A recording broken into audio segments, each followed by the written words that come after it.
Swapping between desktop, mobile and tablet is very simple on Elementor. You find the responsive mode icon on the bottom left that allows you to go through mobile,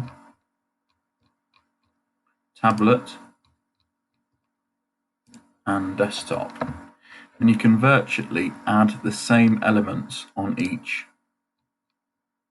You might want to hide certain elements on the mobile or desktop or even tablet. You can do that by clicking on this one here, Advanced, scroll down to Responsive, and then hide on whichever device you want.